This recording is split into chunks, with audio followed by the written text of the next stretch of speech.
না, নবীজি চলে গেছেন তায়েফ। তায়েফে যাবার পর তায়েফের মানুষও নবীজির কথা মানে না।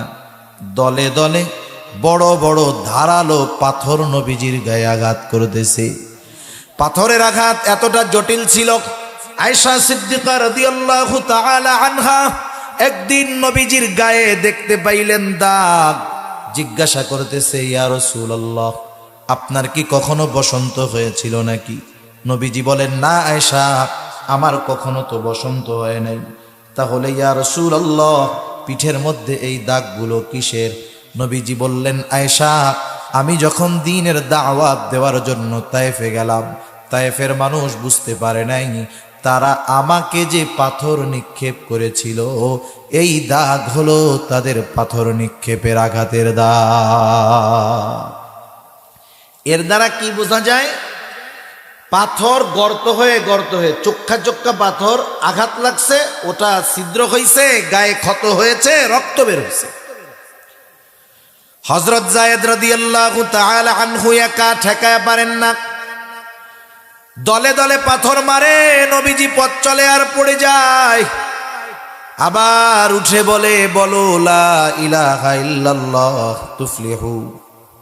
এ তায়েফবাসী বলো লা ইলাহা ইল্লাল্লাহ, সফল কাম হয়ে যাইবা, সফল হয়ে যাইবা।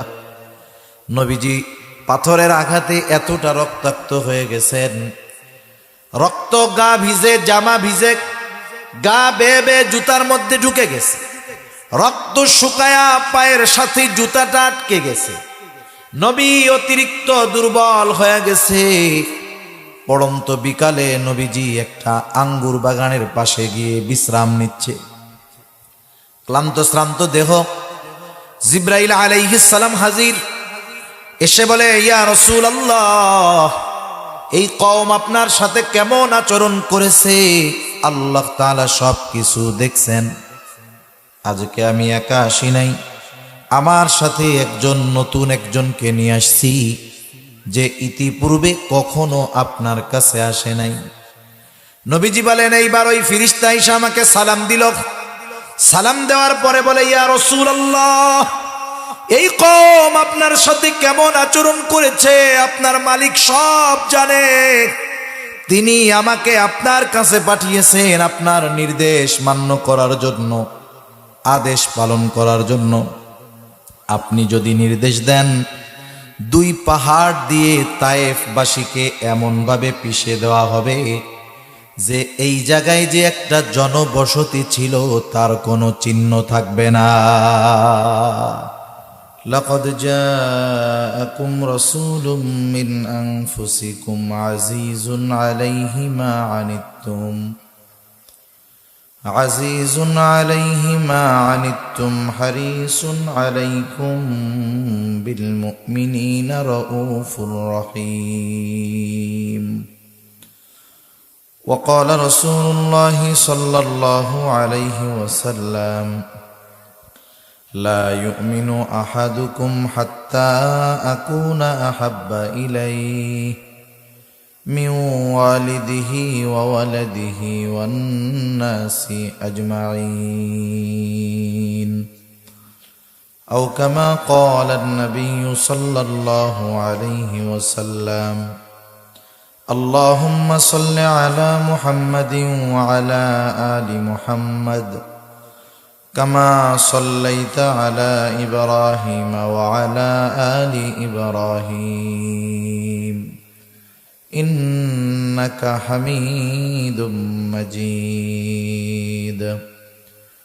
اللهم بارك على محمد وعلى آل محمد كما باركت على إبراهيم وعلى آل إبراهيم إنك حميد مجيد.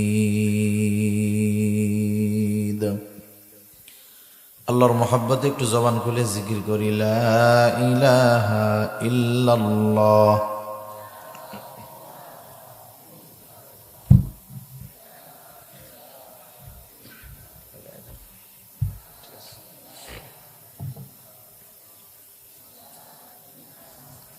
ইল্লাল্লাহ লা ইলাহা ইল্লাল্লাহ লা ইলাহা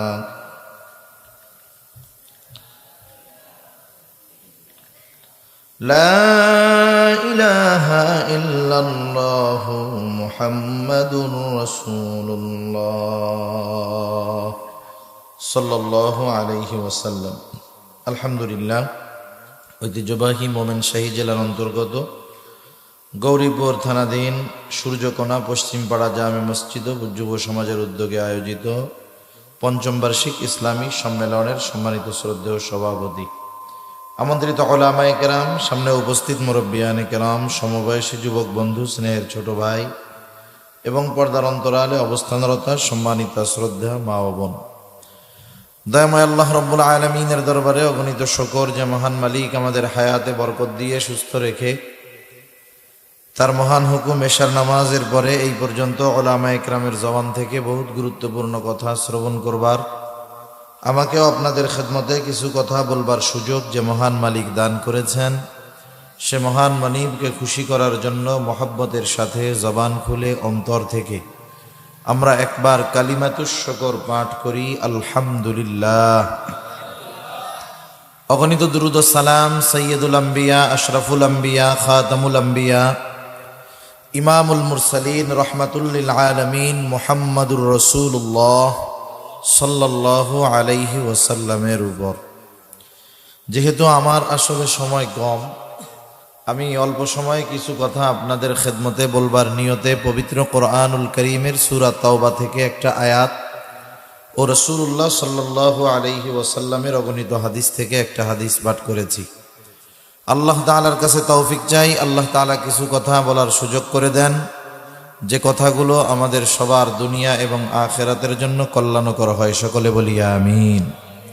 সম্মানিত উপস্থিতি, এ দুনিয়াতে আল্লাহ তাআলা আমাদেরকে অজস্র অগণিত দামি দামি নেয়ামত দান করছে। আল্লাহ তাআলা কত পরিমাণ নেয়ামত আমাদেরকে দিয়েছেন, আল্লাহ তাআলাই বলেন ওই নেয়ামতের হিসাব দুনিয়ার কেউ করতে পারবে না। আল্লাহ তাআলা বলেন ওয়া ইন তাউদ্দু নি'মাতাল্লাহি লা তুহসুহা, তোমরা যদি আল্লাহর নেয়ামত সমূহ গণনা করো হিসাব করতে পারবা না। অগণিত দামি দামি নেয়ামত আল্লাহ তাআলা আমাদেরকে দান করেছেন। দামি দামি নেয়ামতগুলোর মধ্যে সবচাইতে দামি নেয়ামতের নাম হলো ঈমান। কি বলেন তো? ঈমান। ঈমান সবচাইতে দামি নেয়ামত। আর ঈমানের পরে দামি দামি নেয়ামতগুলোর মধ্যে অন্যতম এক দামি নেয়ামত যে আল্লাহ তাআলা আমাদেরকে মুহাম্মাদুর রাসূলুল্লাহ সাল্লাল্লাহু আলাইহি ওয়াসাল্লামের উম্মত বানিয়েছেন। প্রথমে মুমিন বানিয়েছেন, এরপরে মুহাম্মাদুর রাসূলুল্লাহ সাল্লাল্লাহু আলাইহি ওয়াসাল্লামের উম্মত বানিয়েছেন। শুধু তাই না, নবীজি সাল্লাল্লাহু আলাইহি ওয়াসাল্লাম হলেন মুমিনদের জন্য বিশেষ এক অনুগ্রহ। আল্লাহ তাআলার পক্ষ থেকে মুমিনদের জন্য বিশেষ এক রহমত, বিশেষ এক অনুগ্রহ হলো মুহাম্মাদুর রাসূলুল্লাহ সাল্লাল্লাহু আলাইহি ওয়াসাল্লাম। একথা আল্লাহ তাআলা কোরআনুল কারীমের মধ্যে বলেন, লাকাদ মান্নাল্লাহু আলাল মুমিনিনা ইয বা'আসা ফীহিম রাসূলাম মিন আনফুসিহিম। আল্লাহ রাব্বুল আলামিন বলেন মুমিনদের জন্য আল্লাহ তাআলার বিশেষ অনুগ্রহ যে আল্লাহ তাআলা তাদের মধ্য থেকে একজন রাসূল প্রেরণ করেছেন।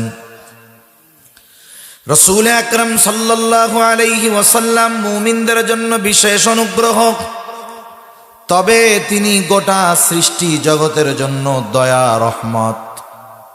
আল্লাহ তাআলা কোরআনুল কারীমের মধ্যে আমার আপনার নবীজির ব্যাপারে ঘোষণা দিয়ে বলেন, ওয়ামা আরসালনাকা ইল্লা রাহমাতাল লিল আলামিন। আল্লাহ তাআলা বলেন আপনাকে আমি জগৎ সমূহের জন্য রহমত হিসাবে প্রেরণ করেছি। আল্লাহ তাআলা হলেন রব্বুল আলামিন, জগৎ সমূহের রব হলেন আল্লাহ। আর জগৎ সমূহের জন্য রহমত হলেন মুহাম্মাদুর রাসূলুল্লাহ। এই জন্য নবী শুধুমাত্র মুমিনদের জন্যই রহমত, বিষয়টা এমন নয়, বরং নবীজি গোটা সৃষ্টি জগতের জন্যই রহমত। তার এই রহমতের সুবিধা শুধু যে মুমিনরা ভোগ করে তা নয়, বরং কাফেররাও এই সুবিধা পায়।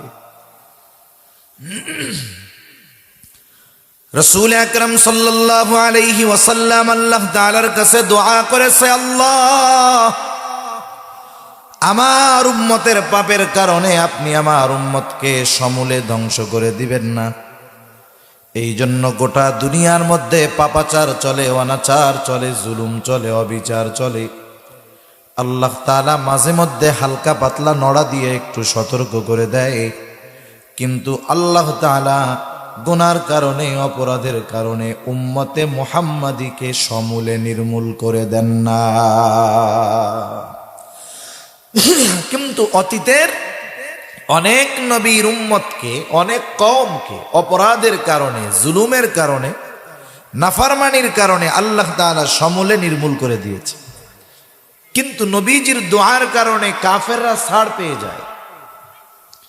মাঝে মধ্যে একটু নড়াচড়া দিয়ে আল্লাহ তাআলা সতর্ক করে দেয়। এই যে 2 দিন আগে ভূমিকম্প হয়েছে, আপনারা টের পাইছেন নাকি? হালকা পাতলা কাপা কাপি দিয়া আল্লাহ তাআলা সতর্ক করে দেয়, বান্দা, এই জমিন যদি পরিপূর্ণভাবে দুলতে থাকে, ভূমিধস যদি শুরু হয়ে যায়, কেমনে বাঁচবা? অতীতে বহু জাতিকে আল্লাহ তাআলা এভাবে ধ্বংস করে দিয়েছেন। আল্লাহ তাআলা হালকা পাতলা নড়াচড়া দিয়ে সতর্ক করে দেয় যে তোমরা যদি আমার হাবিবের উম্মত না হইতা, তোমরা যেই পাপাচারের মধ্যে ডুবে গেছো, তোমাদের অবস্থাও অতীতের ওই জাতিদের মতো হতো। তাহলে নবীজি রহমাতুল লিল আলামিন, আর এই রহমতের সুবিধা কাফেররাও ভোগ করছে। আবু জেহেলের নাম শুনছেন? আবু জেহেল একদিন রাসূলুল্লাহ সাল্লাল্লাহু আলাইহি ওয়াসাল্লামের সামনে এসে আল্লাহ তাআলার কাছে দোয়া করতেছে। কথা হইল, আবু জেহেল তো কাফের, আল্লাহ তাআলার কাছে আবার দোয়া করে কেমনে? যদিও মক্কার মুশরিক, ওরা শিরকের সাথে জড়ায় ছিল, কিন্তু মক্কার মুশরিকরা আল্লাহ রব্বুল আলামিনের অস্তিত্বে বিশ্বাস করত। ওরা বিশ্বাস করত যে একজন স্রষ্টা আছে।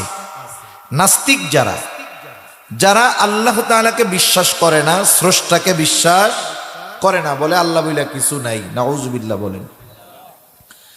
কিন্তু মক্কার মুশরিকরা আল্লাহ তাআলার অস্তিত্বে বিশ্বাসী ছিল।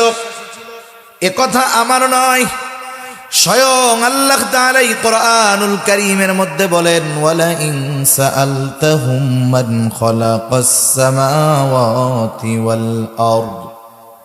আল্লাহ তাআলা বলেন, হাবিব, আপনি যদি মক্কার মুশরিকদেরকে জিজ্ঞাসা করেন, মান খালাকাস সামাওয়াতি ওয়াল আরদ, আসমান এবং জমিনের স্রষ্টা কে? কে আকাশ বানিয়েছে, কে জমিন বানিয়েছে? তারা তাদের দেবদেবীদের কথা বলবে না। তারা বলবে না লাত মানাত উজ্জা এগুলা বানিয়েছে, বরং কি বলবে? লা ইয়াকুলুন্নাল্লাহ। অবশ্যই অবশ্যই আপনার এই প্রশ্নের জবাবে তারা বলবে, আসমান জমিন যিনি বানিয়েছেন তিনি কে? আরো আয়াত আছে যেগুলোর দ্বারা স্পষ্ট প্রমাণিত হয়ে যায় যে মক্কার মুশরিকরা আল্লাহ তাআলাকে বিশ্বাস করত, তবে এমন কিছু শিরক তারা করত যার কারণে তাদের ঈমান নষ্ট হয়ে গেছে, ঠিকানা হবে অনন্তকাল জাহান্নাম। আবু জেহেল আল্লাহ তাআলার কাছে দোয়া করে বলে, আল্লাহ, এই কোরআন যদি সত্যই আপনি নাজিল করে থাকেন, তাইলে আপনি আমাদের উপরে পাথর বর্ষণ করেন, না হলে যন্ত্রণাদায়ক আযাব আপনি আমাদেরকে দেন। মূলত নবীজিকে টিটকারি কইরা বলতেছে নবীজির সামনে।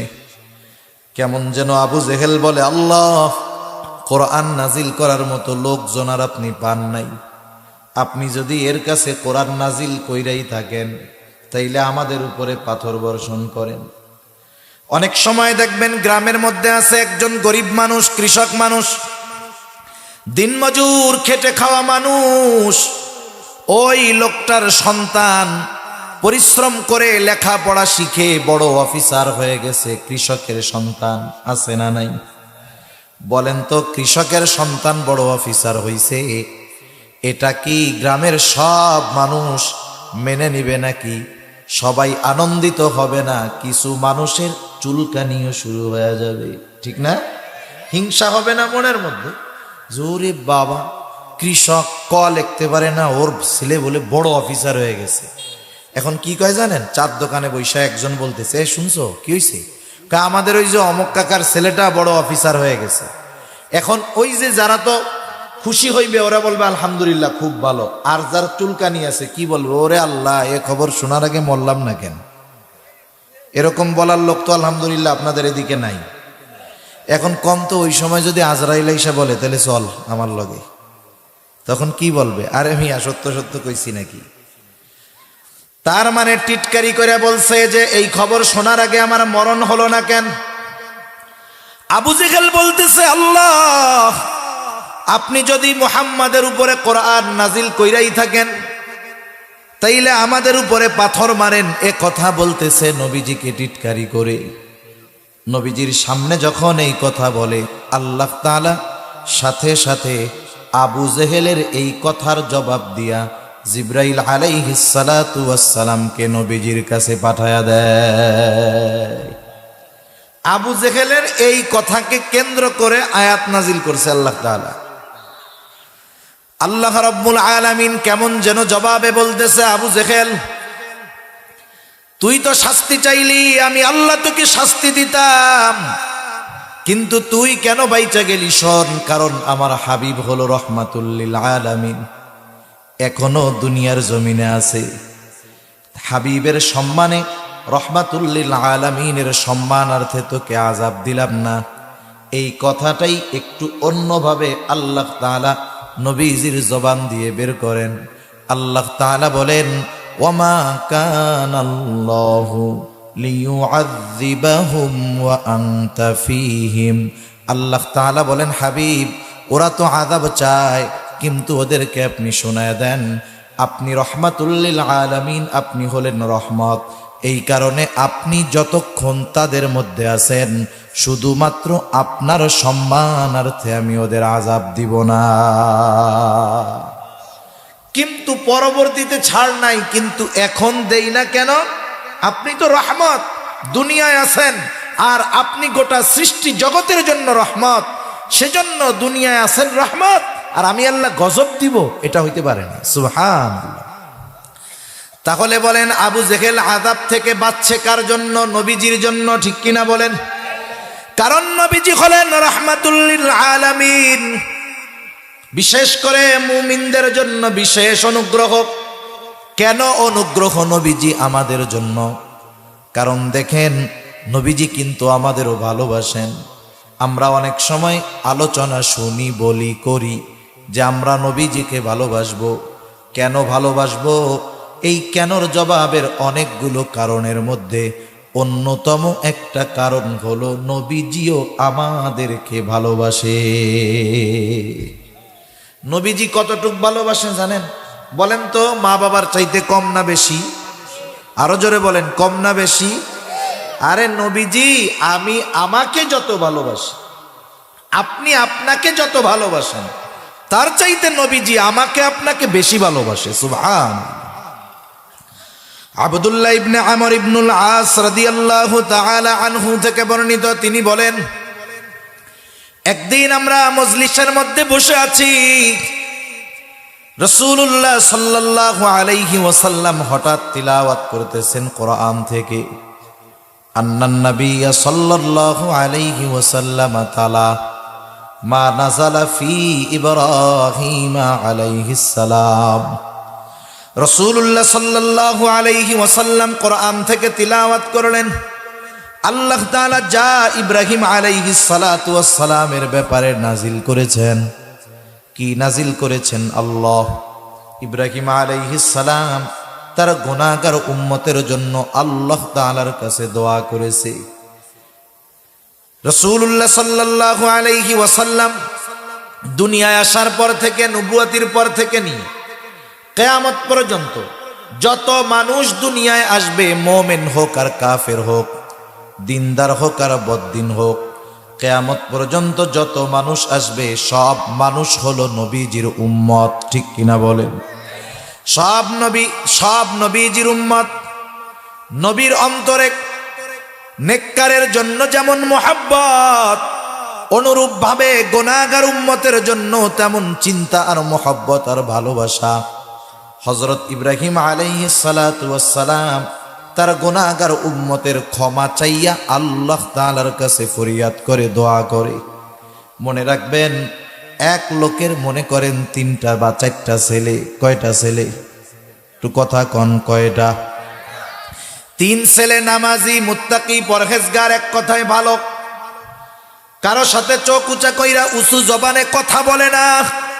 কিন্তু 4 নাম্বার ছেলেটা, এই 3 ছেলে একসাথে যত ভালো, 4 নাম্বারটা তার চাইতে বেশি খারাপ। বলেন তো, মা বাবা সারাদিন ওই ভালো 3টার জন্য চিন্তা বেশি করে নাকি খারাপটার জন্য করে? বলেন তো, নামাজে যখন দোয়া করে, যখনই আল্লাহ তাআলার কাছে দোয়া করে, বলেন তো দোয়া ওই 3টার জন্য বেশি করে নাকি খারাপটার জন্য বেশি করে? যদিও খারাপ, যদিও অবাধ্য, তবে সন্তান তো, সন্তানের মায়ায় মা বাবা খারাপটার জন্য দোয়া বেশি করে। অনুরূপ ভাবে উম্মত গুনাহগার হোক আর নেককার হোক, নবীরা ওই গুনাহগার উম্মতের জন্য চিন্তিত বেশি থাকে। ইব্রাহিম আলাইহিস সালাতু ওয়াস সালাম দোয়া করতেছে আল্লাহ তাআলার কাছে, রব্বি ইন্নাহুন্না আযলালনা কাসীর। ইব্রাহিম আলাইহিস সালাম বলে, রব, ও আমার রব, এই প্রতিমাগুলো, এই মূর্তিগুলা অধিকাংশ মানুষকে পথভ্রষ্ট বানায় ফেলছে, পথচ্যুত করে ফেলছে, জাহান্নামের পথিক বানায় ফেলছে। আল্লাহ, ফামান তাবিআনি ফাইন্নাহু মিন্নি, যে আমার আনুগত্য করলো সে তো আমার দলভুক্ত। আমার কথা মেনে যে ঈমান আনলো সে তো আমার দলের লোক। ওয়া মান আসানি ফাইন্নাকা গফুরুর রহিম। ইব্রাহিম আলাইহিস সালাম কেমন যেন বলতেছে, রব, যারা আমার আনুগত্য করে নাই, আমার কথা মানে নাই, ওরাও তো আমার উম্মত, আমার উম্মত। আয় আল্লাহ, আপনি তো গফুর, আপনি তো রহিম। আপনি যদি চান আমার ওই অবাধ্য গুনাহগার উম্মত গুলাকেও আপনি মাফ কইরা দিতে পারে।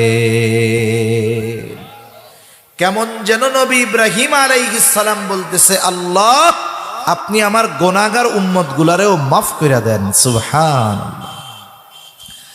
ওয়াকাল ঈসা আলাইহিস সালাম, ঈসা আলাইহিস সালাম দোয়া করতেছে তার গুনাহগার উম্মতের জন্য। আল্লাহ তাআলার কাছে বলে, ইন তুআযিবহুম ফাইন্নাহুম ইবাদুক ওয়া ইন তাগফির লাহুম ফাইন্নাকা আনতাল আজিজুল হাকীম।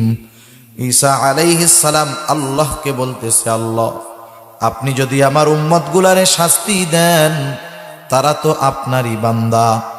আপনি যদি তাদেরকে শাস্তি দেন, ইন তুআযিবহুম ফাইন্নাহুম ইবাদুক, আপনি যদি তাদের শাস্তি দেন তারা তো আপনারই বান্দা। ওয়া ইন তাগফির লাহুম, আর যদি আপনি তাদেরকে ক্ষমা কইরা দেন, মাফ করে দেন, হায় আল্লাহ, কেউ তো আপনাকে জিজ্ঞাসা করবে না কেন আপনি মাফ করলেন। কেমন যেন ঈসা আলাইহিস সালাম গুনাহগার উম্মতের ব্যাপারে আল্লাহ তাআলাকে বলে, আল্লাহ, আপনি আমার গুনাহগার উম্মত, আপনার এই বান্দাগুলারে মাফ কইরা দেন। আপনি মাফ করলে কেউ কিছু বলবে না, জিজ্ঞাসা করবে না, কারণ আপনি হলেন আজিজ, আপনি হলেন হাকিম, আপনি হলেন মহাপরাক্রমশালী, প্রজ্ঞাময়। সুতরাং আপনি আমার গুনাহগার উম্মত গুলাকে মাফ কইরা দেন। একটু চিন্তা করে দেখেন, 2 নবী তার গুনাহগার উম্মতের ব্যাপারে দোয়া করছে কার কাছে? আরো জোরে বলেন, কার কাছে? আল্লাহ তাআলার কাছে দোয়া করছে। অনেক সময় দেখবেন ছোট মানুষ কিছু মনে নাই, হাঁটতেছে, হঠাৎ করে দেখে ওর বয়সের আরো দুইটা পোলা চকলেট খাইতেছে। এইবার বলেন তো ছোট বাচ্চার চকলেটের কথা মনে পড়ে কি পড়ে না? এইবার আব্বার কাছে কান্দে আর কয়, আব্বা চকলেট কিনা দাও। রাসূল আকরাম সাল্লাল্লাহু আলাইহি ওয়াসাল্লাম উম্মতের চিন্তায় বিভোর। যখন এই দুই নবীর উম্মতের ব্যাপারে দোয়া নবীজি কোরআন থেকে তিলাওয়াত করলেন, এইবার নবীজির অন্তরেও তার গুনাহগার উম্মতের চিন্তা উথলায়া উঠল। এইবার নবীজি আল্লাহ তাআলার কাছে দুহাত তুলে দোয়া করেন আর বলেন, আল্লাহুম্মা উম্মতি। হাদিসে আসছে ফারাফা ইয়াদাইহি ওয়া ক্বালা আল্লাহুম্মা উম্মতি উম্মতি ওয়া বাকা। নবীজি দুই হাত উঁচু করে কাঁদতেছে আর বলতেছে, আল্লাহ আমার উম্মত আমার উম্মত আমার উম্মত। আর কিছু বলে না, শুধু কি বলে? আমার উম্মত। বলেন তো এই শব্দ বা এই বাক্য দ্বারা কেউ কিছু না বুঝলেও নবীজি কি বলতে চায় আল্লাহ তাআলা বোঝেন কি বোঝেন না? আরো জোরে বলেন, বোঝেন কি বোঝেন না? আল্লাহ তাআলা জানেন হাবিব কি বলতে চায়। এই যে দেখেন মাদ্রাসাগুলো আছে, মাদ্রাসা বৃহস্পতিবার বিকাল বেলায় যখন ছোট বাচ্চাটা ওস্তাদের সামনে আইসা কান্না করে, আসরের পরে আইসা হুজুরের সামনে বসে শুধু কাঁদে, বৃহস্পতিবার বিকালে শুধু কান্না করে, কিছু বলে না। হুজুরও কয় কান্দোস কেন? ও আরো কান্দে। বলেন তো বৃহস্পতিবার বিকাল বেলায় হুজুরের সামনে বৈশা কোন ছোট বাচ্চা যদি কান্না করে, বলেন তো এই কান্নার মানে কি? কি চায়? ছুটি চায়। বলেন তো ও যখন কান্দে হুজুরের কান্দার কারণ বোঝে কি বোঝে না? এরপরে ও কি বলে, কান্দোস কেন? কন নাইলে কাজ হবে না। ও আরো জোরে কান্দে। বলে যতই কান্দো কাজ হবে না, কেন কান্না করো বলো? এইবার ছোট বাচ্চাটা বলে, হুজুর বাড়িতে যাব, মাল্লাইকা কোরআন করে। তখন হুজুর কি কয়? হাসি দিয়া কয়, যাও, আগামীকাল সন্ধ্যার আগে আবার মাদ্রাসায় হাজির হয়ে যাইবা। হুজুর জানার পরেও বোঝার পরেও কেন মুখ দিয়া শুনতে চায়? এটা হলো ওস্তাদ ছাত্রের এক মহব্বতের বহির প্রকাশ। আল্লাহ তাআলা সব কিছু জানে নবীজি কেন কান্না করে, এরপরেও নবীজির জবান দিয়ে শুনতে চায়। এটা হলো আল্লাহ তাআলার ভালোবাসার এক বহির প্রকাশ। জিবরাইল আলাইহিস সালাতু ওয়াস সালামকে পাঠায় দিয়েছে আল্লাহ, যাও মুহাম্মদ কেন কান্না করে শুনে আসো। জিবরাইল আলাইহিস সালাম এসে বলে, ও মুহাম্মদ কেন কান্না করেন? যদিও আপনার কারণ আল্লাহ তাআলা জানে, এরপরেও আপনার জবান দিয়ে শুনতে চায়। নবীজি এইবার কান্নার কারণ বললেন। এক কথায় উম্মতের জন্য যা বলার দরকার সব বললেন। জিবরাইল আলাইহিস সালাম আল্লাহ তাআলার কাছে গিয়ে সব কথা খুলে বললেন।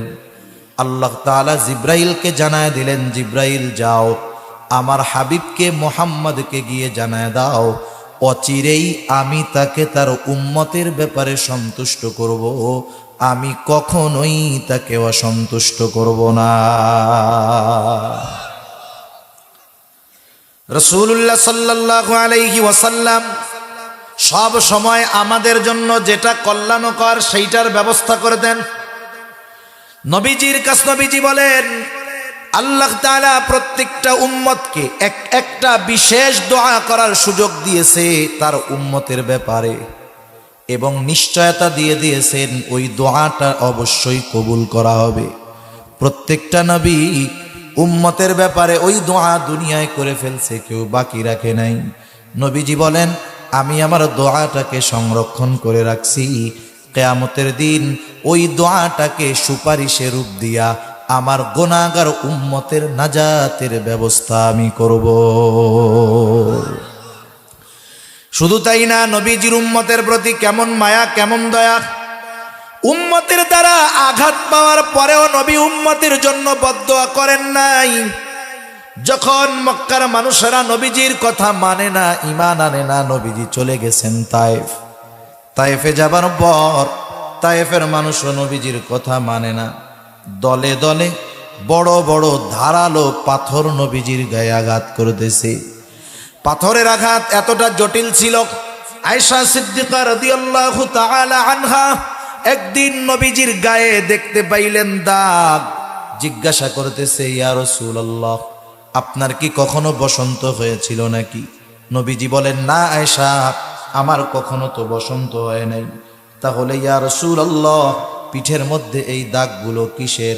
নবীজি বললেন, আয়েশা, আমি যখন দ্বীনের দাওয়াত দেওয়ার জন্য তায়েফে গেলাম, তায়েফের মানুষ বুঝতে পারে নাই তারা আমাকে যে পাথর নিক্ষেপ করেছিল এই দাগ হলো তাদের পাথর নিক্ষেপের আঘাতের দাগ।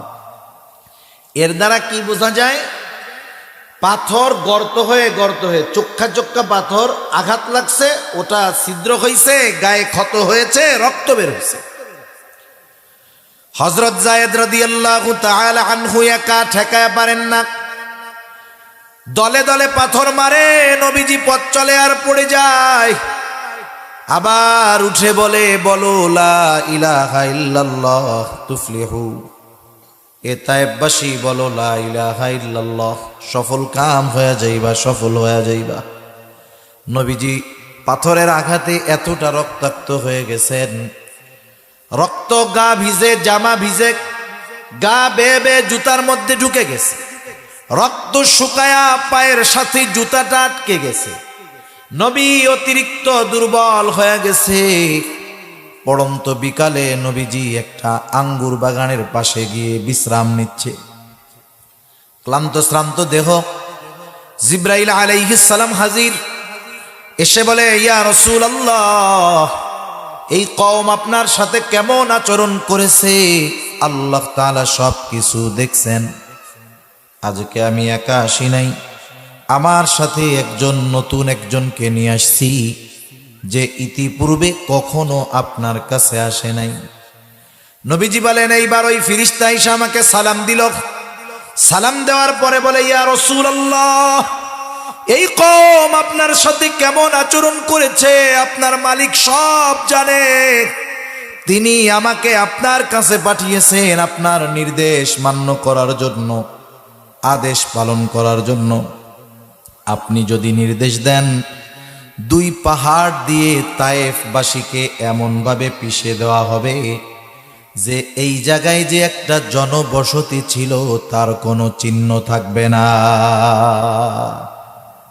ফেরেশতা এসে বলতেছে, আপনার আদেশ পালনের জন্য পাঠাইছে আল্লাহ, আপনি শুধু নির্দেশ দেন, একবারে সাইজ করে দিই।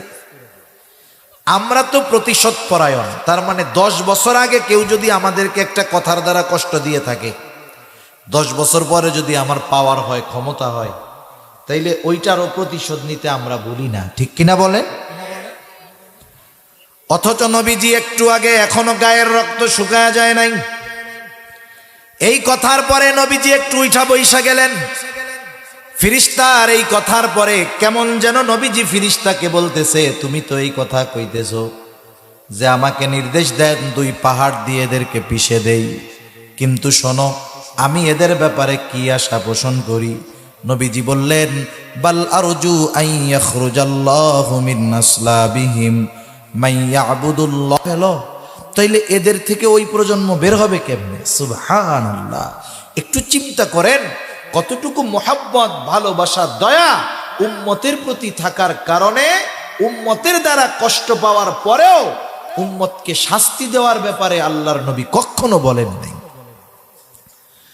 শুধু তাই না, এই নবীর উম্মতের প্রতি দয়া যে দুনিয়ায় তা না, আরো অনেক হাদিস আছে। আখিরাতের ময়দান সবচাইতে কঠিন অবস্থা। দুনিয়ায় যেই মানুষটা আমাকে আপনাকে সবচাইতে বেশি ভালোবাসে, কিয়ামতের দিন সেও আমাকে চিনবে না। যেই মা সন্তানকে এত ভালোবাসে, ওই মাও কিন্তু কিয়ামতের দিন সন্তানকে চিনবে না। আল্লাহ তাআলা কোরআনুল কারীমের মধ্যে বলেন, ইয়াউমা ইয়াফিরুল মারউ মিন আখিহি ওয়া উম্মিহি ওয়া আবিহি ওয়া সাহিবাতিহি ওয়া বানিহি লিকুল্লি ইমরিইম মিনহুম ইয়াউমাইযিন শা'নুন ইউগনি। আল্লাহ তাআলা বলেন সেই দিন ভাই ভাইয়ের থেকে পলায়ন করবে। ওয়া উম্মিহি ওয়া আবিহি, পিতা মাতার থেকে পলায়ন করবে। ওয়া সাহিবাতিহি ওয়া বানি, স্ত্রী সন্তানদের থেকে পলায়ন করবে, শুধু নিজের চিন্তা করবে, কেউ কাউকে চিনবে না। বরং মা চিন্তা করবে সন্তানরে জাহান্নামে দিয়া হলেও নিজে জান্নাতে যাওয়া যায় কিনা। ওই কঠিন মুসিবতের দিন, যেই দিন আমার আপনজন কেউ আমাকে চিনবে না, ওই কঠিন মুসিবতের দিনও নবীজি তার উম্মতকে ভুলবে না। হাদিসের মধ্যে আসছে নবীজি একবার হাউজে কাউসারের কাছে দৌড়ায় চলে যাবে, না জানি তার কোন উম্মত পানি পান থেকে মাহরুম হয়ে যায় কিনা। আবার দৌড়ায় পুলসেরাতের কাছে চলে যাবে, না জানি কোন উম্মত পাড়ি দিতে ব্যর্থ হয়ে যায় কিনা। আবার মিজানের কাছে চলে যাবে, না জানি কোন উম্মত সওয়াব গোনা ওজন করার সময় ধরা পড়ে যায় কিনা। আবার জাহান্নামের কাছে চলে যাবে, না জানি কোন উম্মতকে জাহান্নামে দিয়ে দেওয়া হয় কিনা। উম্মতের জন্য আবার যখন সুপারিশের দরকার, আল্লাহর কুদরতি কদমে লুটায় পড়া সুপারিশ করবে। সব নবী জান্নাত অভিমুখে রওনা হয়ে যাবে, সবাই জান্নাতের দোরগোড়ায় উপস্থিত হয়ে যাবে। জান্নাতের দরওয়াজা বন্ধ, খোলা হবে না। জিজ্ঞাসা করা হবে, কেন জান্নাতের দরজা খোলো না? জান্নাতের পাহারাদার বলবে, যিনি আসলে খোলা হবে তিনি এখনো আসেন নাই। তিনি কে? তিনি কোথায় আছে? বলে, তিনি হলেন আখিরি জামানার নবী মুহাম্মাদুর রাসূলুল্লাহ সাল্লাল্লাহু আলাইহি ওয়াসাল্লাম। কোথায় উনি? উনি এখনো হাসরের ময়দানে। নবীজি যতক্ষণ না তার ওই উম্মত যার যাররা পরিমাণ ঈমান আছে, তার জন্য যতক্ষণ না জান্নাতের নিশ্চয়তা আল্লাহ তাআলার কাছ থেকে তিনি পাবেন, ততক্ষণ পর্যন্ত নবী নিজে জান্নাতে প্রবেশ করবে না। আর মা বাপ কি করবে? বলবে, আমার পোলারে জাহান্নামে দিয়া হইলেও আল্লাহ আমারে বাঁচান। একজন তো এটা বলবে কিয়ামতের দিন, হাদিসের মধ্যে আসছে, তাফসিরেও আসছে, যে বলবে, আল্লাহ সারা দুনিয়ার সব মানুষকে জাহান্নামে দিয়া হইলেও আপনি আমার জান্নাতে দিয়া দেন। ওই কঠিন দিন আল্লাহ তাআলা এমন এক নবী আমাদের দিলেন, ওই নবী ওই দিন আমাদের ভুলবে না। নবী আমাদের কি পরিমাণ ভালোবাসে, দুনিয়ার মানুষের কথা বাদ দেন, হাদিসের কথাও রাখেন। নবী যে আমাদের কি পরিমাণ ভালোবাসে, এ ভালোবাসার সাক্ষ্য দিয়েছেন স্বয়ং আল্লাহ। কে বলেন? আরো জোরে বলেন, কে? আল্লাহ তাআলা বলেন, লাকাদ জাআকুম রাসূলুম মিন আনফুসিকুম আজিজুন আলাইহি মা আনিতুম হারিস। আল্লাহ তাআলা বলেন, তোমাদের জন্য তোমাদের মধ্য থেকে এমন একজন রাসূলের আগমন ঘটেছে, আজিজুন আলাইহি মা আনিতুম, তোমাদের জন্য যেটা যন্ত্রণার, যেটা কষ্টের, সেটা তার জন্য কষ্টের। সোজা কথা হলো, উম্মত যেটাতে কষ্ট পায় নবীজিও সেটাতে কষ্ট পায়। উম্মত যে কোনো কারণে যদি কষ্ট পায়, সেই কষ্টটা নবীজিও অনুভব করে। কেমনে করে বলেন তো? ছোট বাচ্চার যখন জ্বর হয়, 3-4 বছর বয়স, ছোট মানুষ তো জ্বর হইলে খুব অসুস্থ, দুর্বল হয়ে যায়।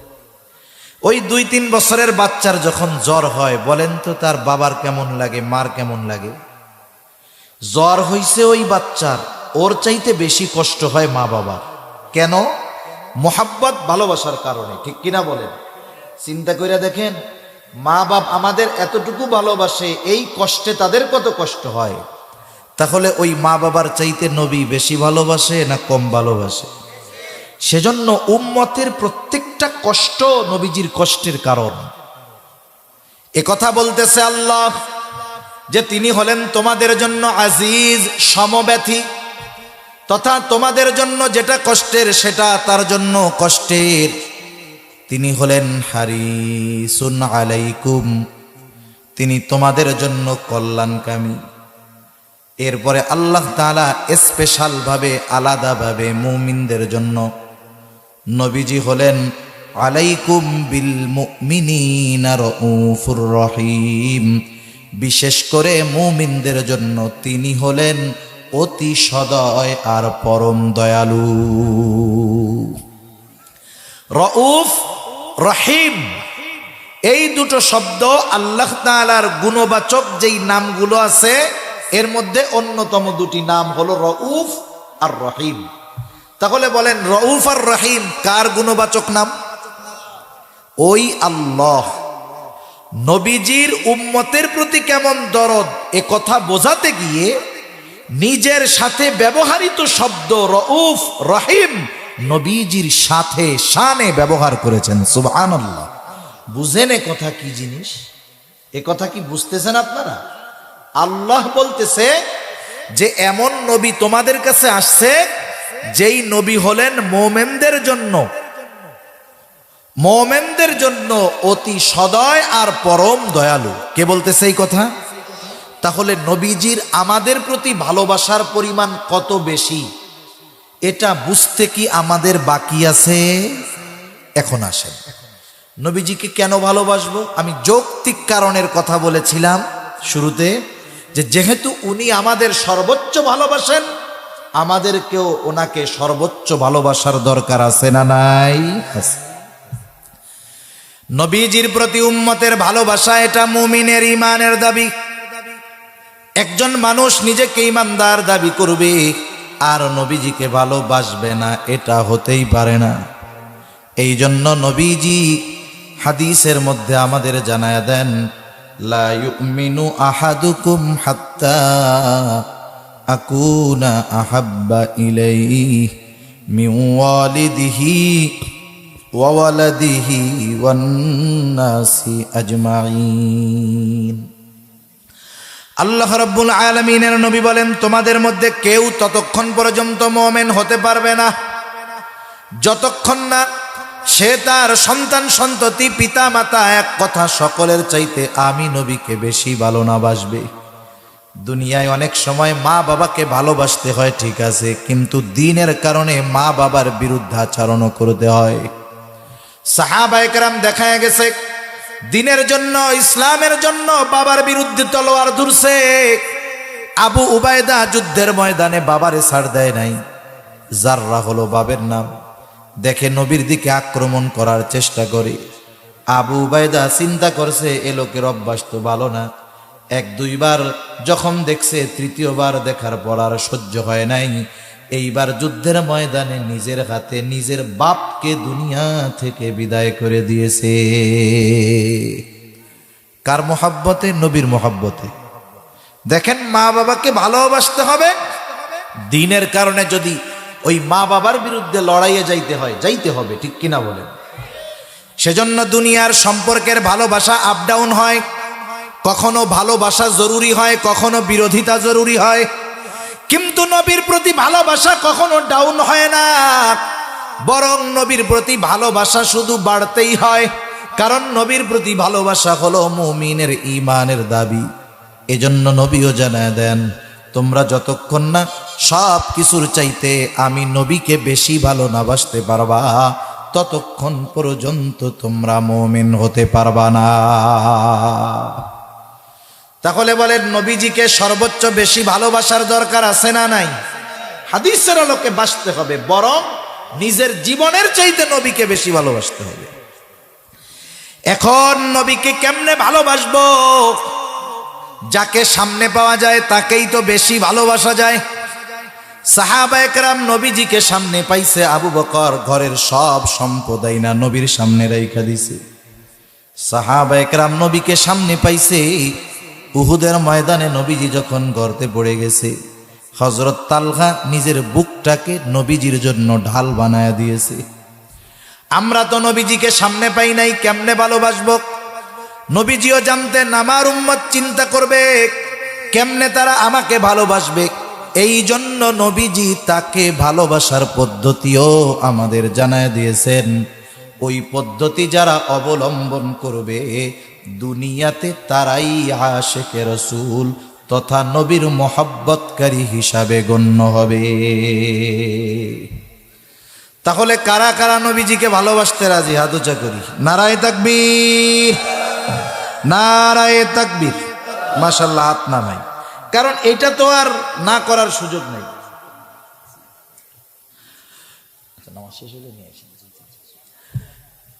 এই ভালোবাসা তো না বাইসা উপায় নাই। উপায় আছে বলেন? তাহলে নবীজি শিখাইয়া দিছেন কেমনে ভালোবাসতে হবে। আমাদের দেশের কিছু মানুষ আছে নিজের বানানো পদ্ধতিতে নবীকে ভালোবাসতে চায়। মনে রাখতে হবে, নিজের বানানো পদ্ধতি দিয়া নবীজিকে ভালোবাসা যাবে না।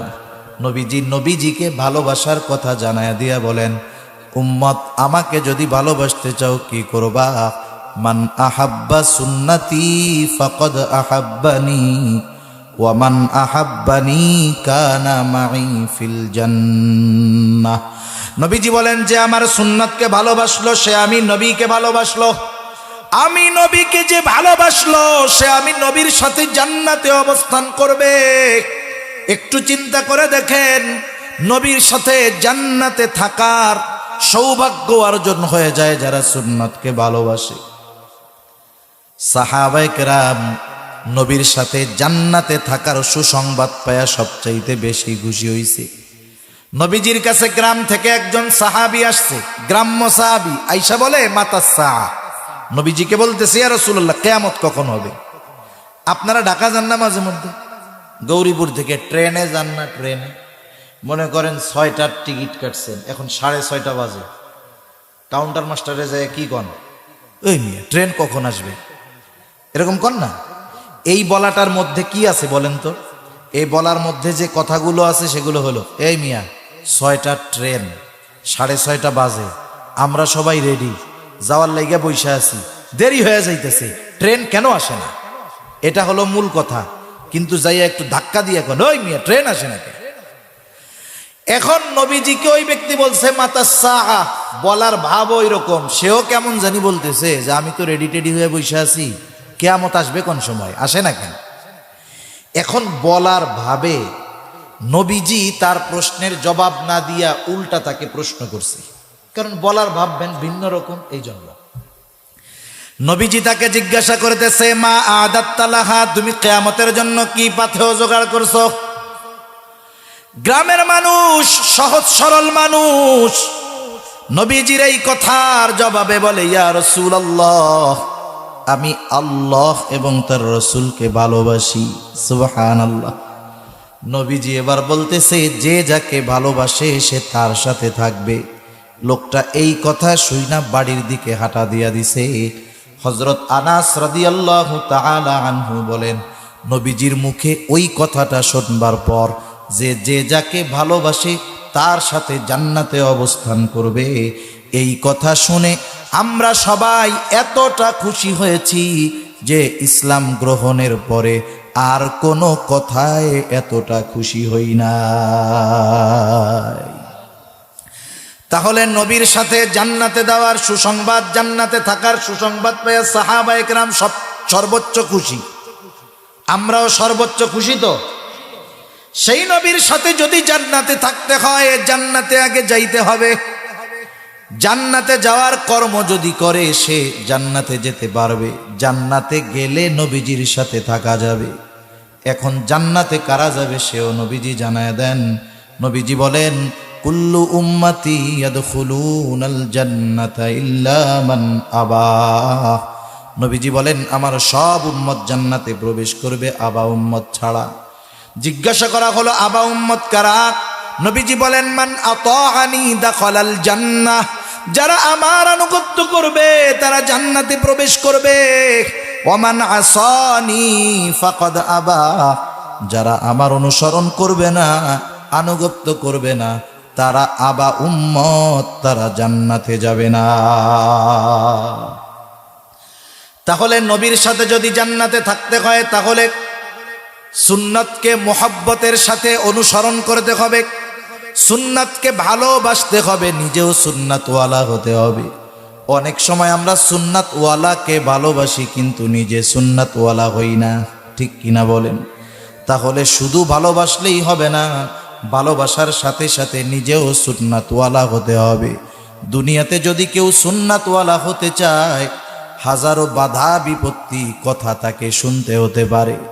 অনেক যুবক ভাইরা আছেন, যুবক মানুষ, দাড়ি রাখার কথা বলা হইলে দাড়ি রাখে না। এখন কথা হইল, হুজুর এত সুন্নাত থাকতে দাড়ির সুন্নাতের কথা কেন আপনারা বেশি কন? কারণ দাড়ি হলো এমন একটা সুন্নাত, যেই সুন্নাত পালন করলে আরো অনেক সুন্নত পালন করা সহজ হয়ে যায়।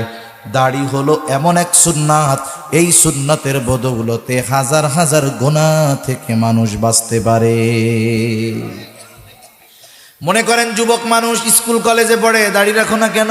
বলে হুজুর এখন দাড়ি রাখলে এই বয়সে, এখন তো ভাইয়া বলে সবাই, দাড়ি রাখলে সবাই চাচা ডাকবে। আছে না অনেকে? তো আমরা দাড়িওয়ালা মানুষ বুঝি, তো বাসের মধ্যে উঠছি, দেখা যাবে কন্ট্রাক্টর আমার বাবার চেয়ে বয়সে বড়, কিন্তু দাড়ি দুড়ি নাই। আমারে কয় চাচা আপনি একটু সাইডে দাঁড়ান। আমার মনে মনে কয় তুমি তো আমার দাদার বয়সী, দাড়িটা রাখলে এটার বয়স হইতো। এখন এই দাড়ি রাখার কারণে যুবক মানুষ চাচা শুনতে হয়, এটা তার একটু কষ্ট লাগে না? কষ্ট লাগে, এই জন্যই তো রাখে নাই। আবার কতজন লেখাপড়া শেষ, দাড়ি রাখে না কেন? বলে বিয়ে শাদিটা কইরা নেই, এরপরে রাখ মনে। কেন? কই বিয়ে শাদির সময়, এই সময় দাড়ি রাখলে ভালো মাইয়া পছন্দ করে না। আরে বোকা, যেই মেয়ে দাড়ি আর দাড়িওয়ালারে পছন্দ করে না, সে ভালো হয় কেমনে? ঠিক কিনা বলেন? যে নবীর সুন্নাতকে ভালোবাসে না, সুন্নাতওয়ালাকে ভালোবাসে না, সে ভালো মেয়ে হতে পারে না। তোমার আখিরাতের হিসাব পরে জান্নাতি না জাহান্নামী সেটা পরে, কিন্তু যেই মেয়ে দাড়িওয়ালা দাড়ি ভালোবাসে না, ওই মেয়া যত সুন্দরী হোক, যত বংশ ভালো হোক, যত টাকা পয়সাওয়ালা হোক, যত উচ্চ শিক্ষিত হোক, তুমি ঘরে আনো, পরকালে কি হবে আল্লাহ জানে, কিন্তু ওই মহিলা বা ওই মেয়ের কল্যাণে দুনিয়ায় তুমি ছোট্ট একটা জাহান্নাম দেখতে পাইবা। টের পাবা, মজা কারে কয়। সেই জন্য খবরদার, এমনটা করা যাবে না। দুনিয়ায় কেউ যদি দাড়ির জন্য, সুন্নতের জন্য তিরস্কার করে, কিয়ামতে এটা পুরস্কার পাওয়ার কারণ হবে। নবীজির সুন্নাত মানতে গিয়া যদি তিরস্কার মানুষের কাছে হইতে হয়, এটা সৌভাগ্যের ব্যাপার হতে পারে। এই তিরস্কারটা আমার আপনার নাজাতের কারণ হতে পারে। ঠিক কিনা বলেন? সর্বশেষ একটা কথা বলে আলোচনা শেষ করি। একটু হৃদয় দিয়ে কথাগুলো ভাববেন। আপনাদের অঞ্চলে মাঝে মধ্যে লোকজন মারা যায় কি যায় না? যখন কোনো মানুষ মারা যায়, তার ভেতরে কি আছে, অন্তরে কি আছে বাদ দেন। যদি তার নামটা মুসলমানের হয়, জন্মটা মুসলমানের ঘরে হয়, পরিচয়টা যদি মুসলমানের হয়, তাহলে মারা যাওয়ার পর সুন্দর মতো তাকে আগে গোসল দেওয়ানো হয়। গোসল দেওয়ার পরে কাফন পরায় দেওয়া হয়। এরপরে জানাজার নামাজের জন্য নিয়ে যাওয়া হয়। জানাজা শেষে লাশের খাটিয়াটা নিয়ে কবরস্থানের দিকে রওনা হয়ে যাওয়া হয়। এইবার লাশটা কবরের পাশে রাখা হয়। দুইজন আল্লাহর বান্দা কবরের মধ্যে নামেন, আর দুইজন উপর থেকে যে কোনো পদ্ধতিতে লাশটাকে নিচে ধরায়া দেয়। ঠিক কিনা বলেন? বলেন তো, এই সময় একটা দোয়া পড়া হয়। দোয়া, ওই কি দোয়া পড়া হয় আপনাদের জানা আছে নাকি? কোন তো কি পড়ে? সামনের দিকে কোন? বিসমিল্লাহি ওয়া আলা মিল্লাতি রাসূলিল্লাহ। এই দোয়াই ময়মনসিংহে পড়ে, গৌরীপুরে পড়ে, গোটা বাংলাদেশ সহ গোটা দুনিয়ায় এই দোয়াটা পড়ে। আমি মারা গেলে আমাকেও এই দোয়াটা পড়াই কবরে রাখবে। হয়তো অনেকে কবরে শোয়াইছেন, নামাইছেন, পড়ছেন। এই দোয়ার মধ্যে আসলে আমরা কি বলি কখনো আমরা হৃদয় দিয়ে বোঝার চেষ্টা করি নাই। আরবির কিছু শব্দ আছে যেটা অনুবাদ করলে শুধু শব্দটা দেখা যায়, পড়া যায়, কিন্তু ওই শব্দের যেই গভীরতা, ওটা অনুবাদের দ্বারা বোঝা যায় না। ওটা বুঝতে হয় হৃদয় দিয়ে, অন্তর দিয়ে। এই দোয়াটা যখন আমরা পড়ি, কথাটা বলি হলো এরকম: আল্লাহর নামে এমন এক লোকরে কবরে রাখতেছি যে তার গোটা জীবন রসুলের সুন্নতের উপরে পরিচালিত করছে। মূল কথাটা যা বলি আর কি, বলি সংক্ষেপে, কিন্তু কথাটার ব্যাখ্যা কি বুজুর্গানে দিন বলেন, যে বলি যে আল্লাহ, আপনার নামে এমন একজন লোককে এখন কবরে রাখতেছি যে তার গোটা জীবন সুন্নতের উপরে ছিল। আলা মিল্লাতি রাসূলিল্লাহ, রাসূলের মিল্লাতের উপরে ছিল, মানে রাসূলের সুন্নাতের উপরে ছিল, আদর্শের উপরে ছিল। যখন মারা গেছে তখনও রাসূলের সুন্নাতের উপরে ছিল। এরপরে যখন তাকে আমরা কবরে রাখতেছি তখনও সে রাসূলের সুন্নাতের উপরে আছে। এই অবস্থায় তারে কবরে রাখতেছি। এই দোয়াটা পড়া যারে কবরে রাখা হচ্ছে তার মুখের মধ্যে দাড়ি নাই, বলেন তো ওই ব্যক্তির জন্য এই দোয়াটা তো পড়বেন নাকি পড়বেন না? তাহলে যার মুখে দাড়ি নাই, যার সুন্নাতের খবর নাই, সারা জীবন সুন্নাত আর সুন্নাত ওয়ালাদের বিরোধিতা করছে, বলেন তো ওই লোকের ব্যাপারে এই দোয়া সত্য না মিথ্যা? আর একটু জোরে বলেন, সত্য না মিথ্যা? মিথ্যা। হায়াতের কোনো গ্যারান্টি নাই, কে কোন সময় মারা যাবে বলা যায় না। সুস্থ মানুষ ঘুমায় থাকে আর ঘুম থেকে উঠে না, দরজা খুলে না, চোখ বন্ধ হইছে তো আর সে খুলে না। এইরকম দৈনিক শত শত ঘটনা দেশে ঘটতেছে। যুবক মানুষ, সুস্থ মানুষ স্ট্রোক করে মুহূর্তের ভিতরে মারা গেছে। বলেন তো এইরকম ঘটনা এ দেশে ঘটে কি ঘটে না? আমি আপনি কোন সময় দুনিয়া থেকে চলে যাব বলা যায় না। অনেকে হয়তো চিন্তা করতেছে এখন তরুণ, এখন যুবক, এখন উড়ে বেড়ানোর সময়, এখন একটু ফুর্তি করি, দুনিয়া ব্যাপী ঘুরে বেড়াই, বুড়া হইলে দাড়ি রাইখা নামাজ কালাম শুরু করে দিব। এই কথাটা অন্তরে ঢুকায় দেয় হলো শয়তান। এই কথাটা অন্তরে ঢুকায় দেয় শয়তান। সে মানুষকে দ্বীনের পথে আসার ক্ষেত্রে শুধু বিলম্ব করায়। অনেকের নসিব যদি ভালো, এক সময় হায়াত থাকে, তওবা করে দ্বীনের পথে ফিরে আসে। আবার অনেকের নসিব খারাপ, বিলম্ব করাইতে করাইতে একটা সময় হায়াত শেষ হয়ে যায়, দ্বীনের উপরে আসতে পারে না, দুনিয়া থেকে চলে যায়। সেজন্য আমাদের অন্তরে যদি এই কথাগুলো আসে, আমাদের অন্তরে যদি এই কথাগুলো আসে যে এখন একটু ঘোরাফেরা করি, কয়দিন পরে ভালো হয়ে যাব, দাড়ি রাখবো, নামাজ পড়বো, হজ করব, তাবলিগে যায় ভালো হব, খবরদার, দেরি করা যাবে না। বলা যায় না আজকের রাতটাই আমার আপনার শেষ রাত হতে পারে, আগামী দিনের সূর্যোদয় হয়তো নসিবে আর নাও হতে পারে, ঠিক কিনা বলেন? এজন্য আমরা সুন্নাতের অনুসারী হব। যারা সুন্নাতওয়ালা, অনেক যুবক মানুষ দাড়ি দুড়ি নাই, সুন্নাত অনুযায়ী চলে না। আবার অনেক যুবক আছে চলে কি চলে না? চলে। এবার তোমরা যারা সুন্নাতের উপরে নাই, যেই যুবক দাড়ি রাখছে, সুন্নাতের উপরে চলে, ওরে যায় জিজ্ঞাসা করবা ওর কেমন লাগে, অনুভূতিটা ওর কাছ থেকে শুনবা, দেখবা ও বলবে যে এই সুন্নাতের কারণে আমি অন্তরের মধ্যে আলাদা একটা মজা পাই, সুন্নাতের কারণে সম্মান পাই, সুন্নাতের কারণে মানুষের ভালোবাসা পাই। আরে ভাই, দুই চারটা খারাপ মানুষ দুনিয়ায় থাকবে, টুকটাক খোসা দেওয়া কথা বলবে, খবরদার তাদের কথায় কষ্ট নিয়া সুন্নাত থেকে দূরে সরা যাবে না। দুনিয়ায় সুন্নাতের উপরে চললে জঙ্গি বলবে, মোল্লা বলবে, যা বলে বলুক, একটু যদি চামড়া মোটা কইরা হজম করতে পারো, এই কথাগুলাই পরকালে নাজাতের কারণ হয়ে যাবে ইনশাআল্লাহ। তাহলে নবীজি আমাদেরকে আমাদের মা বাবা তথা আমাদের জীবনের চাইতেও বেশি ভালোবাসেন, ঠিক কিনা? সুতরাং আমাদেরকেও নবীজিকে সর্বোচ্চ ভালোবাসার দরকার আছে না নাই? নবীজিকে ভালোবাসবো কেমনে? নবীজি শিখায় দিছে, বলে ভালো যদি বাসতে চাও সুন্নাতকে ভালোবাসো, জান্নাতে যদি একসাথে থাকতে চাও সুন্নাতের অনুসরণ করো। তোমরা যদি সুন্নাতকে মহব্বতের সাথে অনুসরণ করো, আমি নবীকে ভালোবাসা হবে। আমি নবীকে যদি ভালোবাসা হয়, নবীর সাথে জান্নাতে অবস্থান করতে পারবা, আর কোনো চিন্তা নাই। সুন্নাতের উপরে যদি মওত হয়ে যায়, এর চাইতে সৌভাগ্যের আর কিছুই হতে পারে না। তাহলে আমরা নবীর সুন্নাতকে মহব্বতের সাথে কারা কারা অনুসরণ করতে রাজি? নারায়ে তাকবীর, নারায়ে তাকবীর।